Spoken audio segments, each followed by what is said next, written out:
여러분 안녕하십니까? 오늘은 미국판 다보스 포럼이라고 불리는 밀컨 글로벌 컨퍼런스를 취재하고 돌아온 황정수 실리콘밸리 특파원을 연결했습니다. 밀컨 컨퍼런스, 미국 경제에 큰 영향력을 끼치는 유력 인사나 월가 큰손들이 한자리에 모이는 걸로 유명한데요. 대격변의 시기, 주가가 엄청나게 왔다 갔다 하죠 지금. 미래를 조방하고 또 투자 전략을 짤 수 있는 아이디어가 쏟아졌다고 합니다. 황 특파원, 밀컨 컨퍼런스가 이번에도 LA 비버리힐스에서 열렸던데 주요 인사 중에서 어떤 인물이 참석했고 또 전체적으로 어느 정도 규모였는지 설명해 주시죠. 네, 주최사인 밀컨 연구소에 따르면 구글, 삼성전자 등 주요 기업의 핵심 인원, 월가 빅샷들, 스타트업 창업자, 미국 정부 및 지자체 주요 공무원 등 각계각층에서 총 3,500여 명의 글로벌 리더가 컨퍼런스에 참석한 것으로 집계됐습니다. 제인 프레이저 시티 최고 경영자와 데이비드 헌트 PGIM 사장, 스캇 미너드 구겐하임 최고 투자 책임자 등이 글로벌 자본시장의 동향에 대해서 전망을 했고요. 세계적인 헤지펀드 시타델의 CEO면서 순자산만 272억 달러에 달하는 켄 그리핀도 금융시장과 미국 경제, 정치에 관해 얘기했습니다. 마지막 날엔 가치 투자의 대부로 불리는 하워드 마크스 오크트리 캐피털 매니지먼트 회장도 등장했습니다. 부동산 시장에 대한 토론도 뜨거웠는데요. 부동산 전문 운용사죠. 스타우드 캐피털의 베리 스턴리트 회장과 조너선 골드스타인 케인 인터내셔널 CEO 등이 부동산 시장 전망과 공급 위기에 대해 토론을 했습니다. 정치권에선 스티브 무누신 전 미국 재무장관이 나와서 러시아와 중국을 비롯한 국제 정세를 다뤘고요. 캐서린 타이 미국 무역대표부 대표도 미국 주도의 공급망 개편에 대해 견해를 밝혔습니다.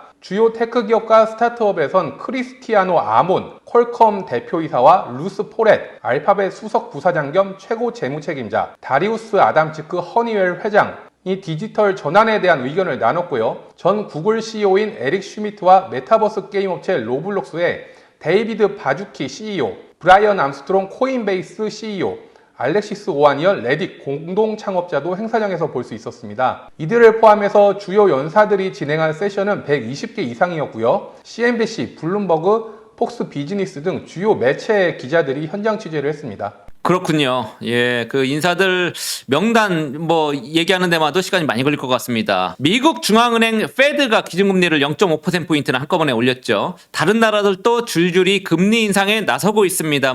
영국이나 인도, 체코, 폴란드 다 올리고 있죠. 물가가 뛰고 있기 때문인데 각국 채권 금리와 통화 가치, 주가 요동치고 있습니다. 변동성 매우 커졌습니다. 일단 가장 큰 관심은 경기 진단이 될 것 같습니다. 경기 침체, 또 여러 번 이제 얘기가 됐지만 스태그플레이션 가능성에 대해서도 이번 행사에 참석했던 주요 인사들 어떻게 진단하고 있습니까? 결론부터 그냥 말씀을 드리자면요. 미국의 경기 침체를 강하게 우려했습니다. 글로벌 원자재 가격 급등과 임금 인상이 미국 경제의 재앙이 될 수 있다는 얘기인데요. 미국 중앙은행이 어제 금리를 올리면서 긴축 정책을 펼쳐도 경기가 연착륙할 것이다, 이렇게 주장을 했는데 컨퍼런스에 참석한 월가 빅샷들의 경기 전망은 경착륙 쪽으로 쏠리고 있는 모습입니다. 대표적으로 켄 그리핀 시타델 창업자 겸 최고 경영자는 인플레이션은 구조적인 문제라고 하면서요. 특히 근로자 임금 상승은 미국 경제에 정말 큰 문제가 될 것이라고 말했습니다. 미국 중앙은행이 경기 연착륙을 자신하는 근거로 드는 강력한 고용시장이 반대로 경기 침체의 트리거 역할을 할 수 있다는 얘기인데요. 기업들은 부족한 인력을 충원하기 위해 임금을 엄청나게 올려야 할 것이고, 따라서 임금발 인플레이션은 1년 이상 지속될 변수라고 분석했습니다. 그리핀은 러시아의 우크라이나 침공으로 불붙은 원자재 가격 상승세에 대해선 재앙이라는 단어까지 썼는데요. 향후 1에서 2년 동안 러시아산 가스 의존도를 줄일 수 있는 방법이 안 보인다는 게 그리핀의 생각입니다. 이 밖에 KT콕 골드만삭스 운용 최고 투자 책임자도 인플레이션으로 향후 6개월에서 12개월간 소비 지출이 둔화될 것이라고 전망했습니다. 경기 침체가 닥치면 증시에도 좋을 리가 없을 것 같은데요. 자산 시장에 대해서는 어떤 전망들이 나왔습니까?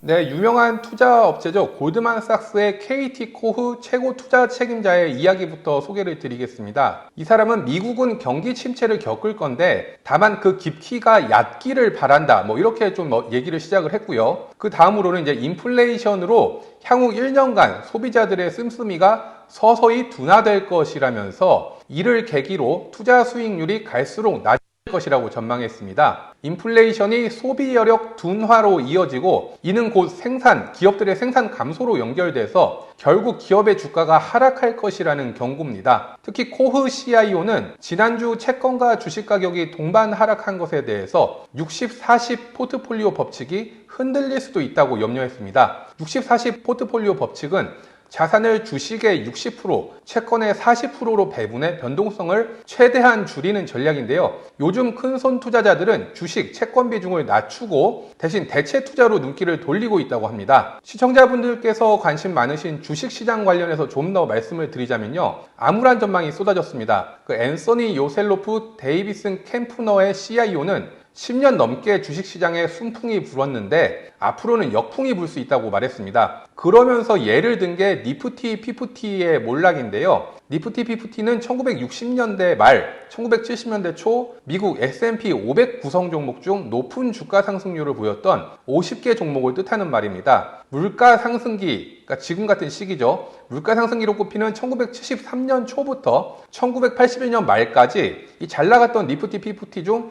90%가 손실을 기록했다는 통계를 내밀었습니다. 또 마이클 밀컨 인스티튜트 회장은 마이크로소프트, 지금 잘 나가는 이 마이크로소프트도 닷컴 버블기인 2001년 1월 18일 시가총액인 5,950억 달러를 회복하는데 17년 8개월하고도 29일이 걸렸다. 또 그리고 2000년대에 잘 나갔던 시스코의 시가총액도 현재는 4분의 1 수준이라고 했습니다. 주식이 항상 오를 것이라는 얘기를 맹신하지 말라는 얘기입니다. 한편 거품이 꺼지고 있는 건 맞는데 시장 반응이 과도하다는 평가도 있습니다. 캐니언 파트너스의 조슈아 프리드먼 대표는 과거가 아니라 지금 현재 떨어져 있는 주가, 그러니까 기업 가치를 기초로 이제 주가 전망을 해야 된다 이렇게 얘기를 하면서요. 투자자들이 너무 단기적인 시각으로 과민 반응하는 경향이 있다고 지적했습니다. 뭐 또 채권 관련해서 말씀을 드리자면요. 투자 등급 채권과 정크본드를 포함해 각종 채권을 발행, 매입하는 신용시장 부문에서는 연쇄 부도 우려가 고조되고 있다는 진단이 우세했습니다. 구게나인 파트너스의 앤 월시 채권 담당 CIO는 빅스텝이 이뤄지면 기업들의 자본 조달 비용이 매우 빠른 속도로 증가할 것이라면서 투자자들은 변동금리를 기반으로 한 고수익 신용상품에서 수익은 낮지만 부채 상환 보상 비율이 우수한 신용상품으로 신속하게 전환해야 한다고 조언했습니다. 네, 일단 증시 전망에 대해서는 비관론이 우세하지만 낙관론도 적지 않았다. 이렇게 요약하면 될 것 같습니다.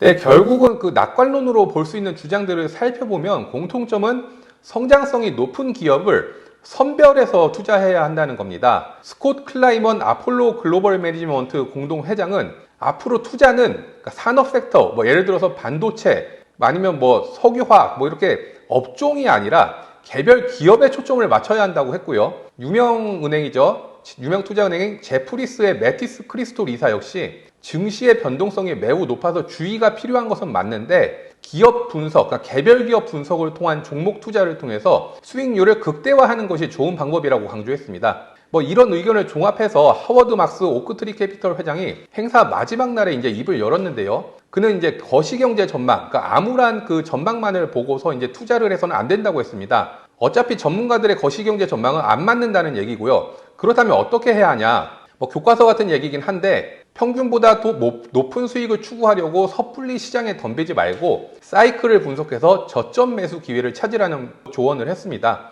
그 투자 방향에 대해서는 저평가된 가치주를 발굴하라고 했는데요. 항상 그 미래의 가치를 창출할 수 있는 저평가된 기업을 찾으려고 노력해야 된다. 이렇게 얘기를 했습니다. 또 좋은 기업은 언젠가는 내재 가치가 좋은 기업은 중장기적으로는 수익을 낼 수 있다. 뭐 이렇게도 강조를 했습니다. 뭐 그래서 그 사회자가 그러면 언제 그럼 주식가가 오르는 거냐? 언제 수익을 낼 수 있는 거냐? 이렇게 물었더니 그거는 누구도 알 수는 없다. 그렇기 때문에 좋은 기업을 담아서 오랫동안 보유해야 된다. 이렇게 얘기를 했습니다. 캐시우드 아크 인베스트먼트 대표는 차별성을 갖춘 기술주에 대한 낙관론을 유지를 했는데요.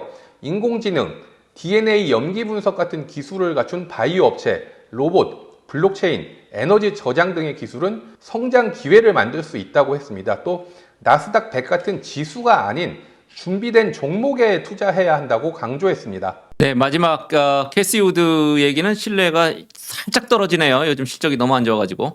사실 미국뿐만 아니라 세계 모든 국가가 직면한 문제 바로 인플레이션이죠. 이번 행사에서도 인플레이션이라는 단어가 가장 많이 언급됐다고 우리 황정숙파원 기사에서 제가 봤습니다. 대다수 국가들이 단단한 공급 사슬로 묶여있기 때문에 고물가 현상이 글로벌리 공통적으로 나타나고 있는 것 같습니다. 빅샷들은 물가 전망에 대해서 어떤 얘기를 내놨습니까? 네, 뭐 아시겠지만 반도체 부족에 물류 대란이 겹쳐서 지난해부터 물가가 좀 꿈틀대긴 했었는데요. 올해 우크라이나 사태와 중국 봉쇄에 따른 공급망 혼란이 겹치면서 완전히 불이 붙었습니다. 이런 구조적인 문제가 쉽게 해결될 수 없기 때문에 상당 기간 인플레이션은 감수해야 한다. 뭐 이런 분석이 주를 이뤘습니다. 물가를 잡기 위해서 어제 미국 중앙은행이 빅스텝에 나섰는데요. 금리 효과가 이제 1, 2년에 걸쳐서 나타나는 만큼 당분간은 인플레이션이 지속될 것으로 예상됩니다. 세계 최대 채권 운용사죠. 핌코의 에마뉴엘 로만 최고 경영자는 다시 인플레이션 시대가 찾아왔는데 아직 뚜렷한 해결책이 안 보인다면서 우리는 지난 40년 전에 벌어졌던 경험을 다시 상기해야 된다. 뭐 이렇게 얘기를 했습니다. 이게 무슨 얘기냐면은 미국이 1980년 2월에 소비자 물가 상승률이 14.2%로 치솟았거든요. 그래서 그때 당시에 폴 볼커가 기준금리를 22%까지 끌어올리면서 대응을 했는데요. 지금처럼 이렇게 금리를 올리면서 이제 물가를 잡으려고 노력을 했는데 이게 1982년까지 그러니까 2년 넘게 물가 상승세가 이어졌습니다. 그러니까 이런 상황이 올해부터 또 이어질 수 있다. 이런 거를 좀 염두에 둬야 된다는 얘기입니다. 또 제이슨 퍼먼 전 백악관 경제자문위원장도 인플레이션에 대한 해결책을 묻는 말에 제일 좋은 방법은 그냥 기도하는 수밖에 없다. 뭐 이렇게 얘기를 했습니다. 답이 없다는 거죠. 적정한 시점에는 통화정책에 더해서 재정정책까지 도입해야 한다. 뭐 이렇게 또 얘기를 했습니다. 인플레이션은 어쩔 수 없이 그런 구조적인 문제고 이에 대한 리스크를 줄이기 위해서 금리를 올리는 것뿐만이 아니라 다른 정책도 동원해야 된다는 얘기입니다. 하지만 이런 의견만 있었던 건 아니고요. 일부 패널은 물가가 연말에 잡힌다는 가정 아래 미국 중앙은행의 금리 인상 속도가 좀 둔화될 것이다. 이런 예상도 내놨습니다. 실버록 파이낸셜의 칼 메이어 최고 투자 책임자는요. 인플레이션이 진정되면은 페드가 비둘기파, 그러니까 통화 완화론자로 바뀔 수도 있다. 이렇게 얘기했습니다. 그러니까 금리를 0.5%포인트씩 이렇게 팍팍 올리는 게 아니라 좀 시장 상황도 봐가면서 충격을 좀 줄이는 방향에서 이렇게 금리를 운용할 거란 얘기입니다. 반면 향후 2, 3년간 인플레이션이 아닌 디플레이션 시대가 올 것이라는 주장도 있었습니다. 그러니까 대다수의 의견과 반대인데요. 아까 말씀드린 캐시 우드 CEO였습니다. 그는 혁신적인 기술 개발에 제품 가격이 지속적으로 하락하기 때문에 이 때문에 이제 물가 하락, 그러니까 디플레이션 요인이 커지고 이것이 인플레이션 압력을 상쇄하거나 인플레이션보다 오히려 디플레이션 요인이 더 커질 수도 있다. 이렇게 재차 또 강조를 했습니다. 기준금리가 오르면서 주택시장이 크게 둔화하거나 심지어 붕괴할 수 있을 것이다. 이런 얘기도 심심찮게 나오고 있습니다. 글로벌 금융위기 때 2008년 그때도 금융시장 혼란과 함께 주택시장 상당히 크게 위축이 됐었는데요. 미국 부동산 시장에 대한 전망이 있었다면 소개해 주시죠. 예, 부동산에 대해서는 그나마 상황이 괜찮다, 이런 좀 평가가 나왔는데요. 부동산 시장 전망 세션이 따로 열렸었습니다. 이때 이제 부동산 시장의 큰 손들이 이제 다 많이 나왔었는데요. 1,200억 달러의 자금을 운용하면서 부동산 억만장자로 불리는 베리 스탠리트 스타우드 캐피탈 그룹 회장은 인플레이션에 따른 건설 비용 증가, 그리고 공급 제한 때문에 주식 채권보다 부동산이 안정적인 위치에 있다, 이렇게 얘기를 했습니다. 이게 무슨 말이냐면은, 그러니까 비용이 올라가기 때문에 건설사들이 너무 정말 적극적으로 공급을 늘릴 수는 없고 또 미국에서 정부가 또 공급을 좀 약간 제한을 하고 있기 때문에 이렇게 우려하는 공급이 확 늘어나가지고 부동산 시장이 망가지는 이런 현상은 없을 거다 이렇게 얘기를 했습니다. 그러면서 한 말이 A급 입지, 그러니까 입지가 좋은 그런 오피스 건물과 공용 오피스 빌딩을 좋게 본다고 얘기했습니다. 경제가 좀 침체되더라도 코로나19가 이제 끝나면서 이제 엔데믹에 접어들면서 당분간 이런 A급 입지의 오피스 건물과 공용 오피스는 그래도 수요가 괜찮을 것이다. 이런 설명인데요. 또 지역으로는 유럽, 이 가운데서는 또 영국이 좀 더 좋다고 했습니다. 다만 수년에 걸쳐 가격이 급등한 미국의 샌프란시스코와 뉴욕의 사무실, 호텔 중심으로는 약간의 가격 둔화 또는 하락 가능성이 높다고 분석을 했습니다. 또 부동산 투자회사 프레티움의 돔 뮬런 CEO는 미국에서는 수요가 아직까지 공급을 초과하는 상태이기 때문에 매도자들이 주도권을 잡고 있다. 뭐 이렇게 또 설명을 했고요. 근데 미국 고급 주거용 부동산 개발업체인 코코란의 페벌라 리브먼 CEO는 부동산 상승세가 그래도 조금 지속이 될 수도 있는데 이것 때문에 걱정이 사회적 갈등이 깊어질 것이다. 이렇게도 얘기를 했습니다. 실제로 미국의 마이애미, 그다음에 텍사스 오스틴, 뉴욕 집값이 폭등해서 그 세입자들이 매년 새 집을 구해서 외곽으로 이주하고 있는 상황이라고 하는데요. 그 마이애미는 올 들어 월세 가격이 전년 대비 50%나 급등하기도 했습니다. 네, 이번 행사가 미국에서 열리긴 했습니다만 유럽 경제에 대해서는 어떻게 전망하고 있습니까? 네, 오히려 미국보다 유럽이 더 걱정이라는 의견이 또 많이 나왔습니다. 유로존의 간판 국가죠. 독일과 이탈리아가 경기 침체, 리세션을 향해서 빠르게 향해 가고 있다. 뭐 이런 분석이 또 나왔는데요. 그 SVP 글로벌의 최고 투자 책임자인 빅터 코슬라가 한 말인데 독일과 이탈리아 경제는 미국보다 러시아와 더 긴밀하게 연결되어 있기 때문에 러시아 석유 금수 조치 등이 시행이 되면 유가 폭등, 생산성 둔화 등의 후폭풍을 감당하기 어려울 것이다. 이렇게 전망을 했습니다. 글렌 오거스트 오크힐 어드바이저 CEO는 유럽의 낮은 임금 인상률 때문에 소비자들이 그 물가 상승 위험, 그러니까 유가 상승 등에 따른 물가 상승 위험에 더 노출될 것이라고도 분석을 했습니다. 그러니까 이 러시아 사태에 더욱 취약하다는 그런 얘기입니다. 워런 버핏 벅셔 해서웨이 회장, 그다음에 찰리 먼거 부회장이 밀컨 컨퍼런스가 열리기 직전에 네브라스카주 오마하에서 주주총회를 열었습니다. 우리 신인규 특파원이 여기 지난주에 또 다녀와서 영상을 우리가 바로 하나 찍었었는데요. 암호화폐에 대해서는 굉장히 원래 비판적이었던 분들이긴 합니다만 비판적인 발언 쏟아냈죠. 사실 암호화폐 미래 전망이 극과 극을 달리고 있는 것 같습니다. 밀컨 컨퍼런스에서는 어땠습니까? 네, 인플레이션만큼 많이 언급된 단어가 암호화폐였는데요. 청중들의 관심도 정말 뜨거웠습니다. 특히 세계 최대의 암호화폐 거래소죠. 코인베이스의 브라이언 암스트롱 공동 창업자 겸 대표가 참여한 크립토 선구자와의 대화 세션에는 자리 쟁탈전이 벌어질 정도였습니다. 암스트롱 대표는 이날 그 암호화폐에 대해서 상당히 긍정적으로 얘기를 했는데요. 일단 미국 워싱턴 DC, 그러니까 정치인들을 뜻하는 거죠. DC에서 암호화폐 회의론자들을 만나는 것이 점점 어려워지고 있다. 정책 위반자들의 절반 이상이 암호화폐를 지지하고 있다. 이렇게 말했습니다. 또 개인뿐만이 아니라 큰손 투자자들, 그러니까 기관 투자자들의 암호화폐에 대한 관심도 커지고 있다고 말했습니다. 코인 거래소를 운영하니까 이런 동향에 정말 빠르겠죠. 그러니까 어떻게 얘기를 했냐면요. 10년 내 암호화폐를 사용하는 사람이 10억 명에 달할 것이다. 이렇게 얘기를 했고요. 그러면서 최근 몇 년 사이에 기관 자금이 1000억 달러, 그러니까 약 126조 원 이상이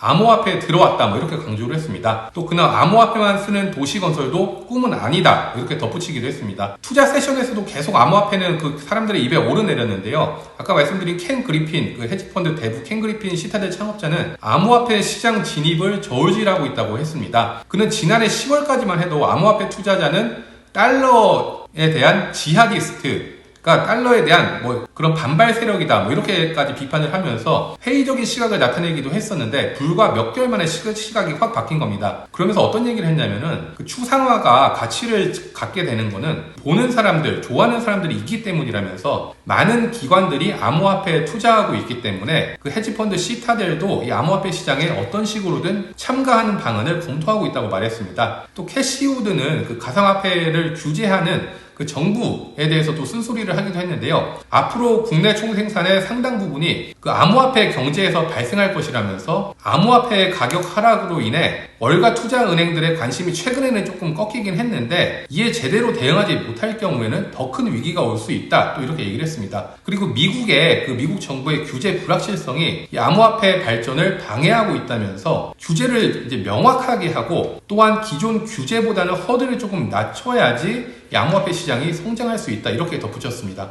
지금 실리콘밸리에서는 웹 3.0이 뜨거운 감자라고 합니다. 구글이나 메타 플랫폼, 그다음에 애플, 아마존 같은 IT 회사들이 통제하는 중앙 집중화된 인터넷을 웹 2.0이라고 하고 이거에 대안이 웹 3.0인데요. 대표적인 게 NFT, 대체 불가능 토큰이죠. 또 DeFi 이런 것들입니다. 역시 논란이 뜨겁습니다. NFT 거래가 작년 9월 대비 이미 92%나 급감하면서 시장 자체가 무너지고 있다고 월스트리트저널이 최근에 보도하기도 했습니다. 밀컨에서는 이에 대해서 어떤 얘기들이 나왔습니까? 네, NFT 가격 급감 이런 거는 사실 맞는 얘기고요.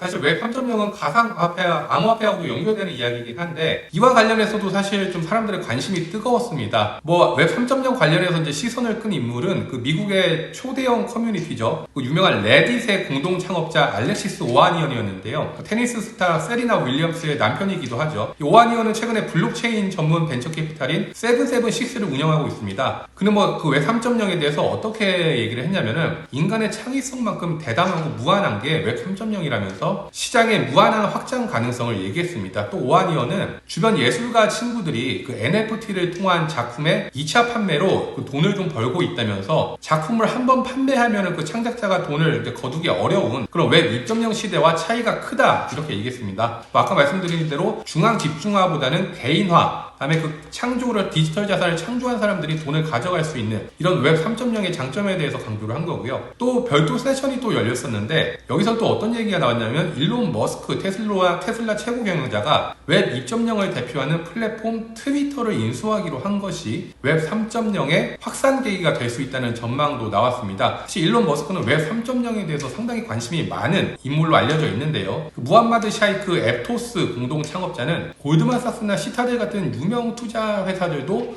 웹 3.0에 관심을 보이고 있다면서 이 시장이 생각보다 빠르게 성장해서 향후 10조 달러의 가치를 갖게 될 것이다. 뭐 이렇게 좀 전망을 했습니다. 한마디로 좀 관심을 갖고 지켜봐야 된다. 뭐 이런 얘기입니다. 그렇군요. 지금까지 설명한 황특파원 얘기 종합하면 미국 경제의 경착륙 가능성이 더 커졌다. 임금 인플레이션 1년 정도 더 갈 것 같다. 독일, 이탈리아 같은 유럽 경제 더 빠르게 침체될 가능성이 있어서 좀 대비를 해야 된다. 뭐 이런 얘기들 이렇게 종합할 수 있을 것 같습니다. 황정수 특파원 코로나 확진됐는데 LA에 날아가서 한 일주일 동안 여러분들 정보를 제공하기 위해서 밀컨 글로벌 컨퍼런스 취재하고 돌아왔습니다. 수고 많으셨고요. 투자자 여러분께도 조금이나마 도움이 되셨기를 바랍니다. 여러분 감사합니다.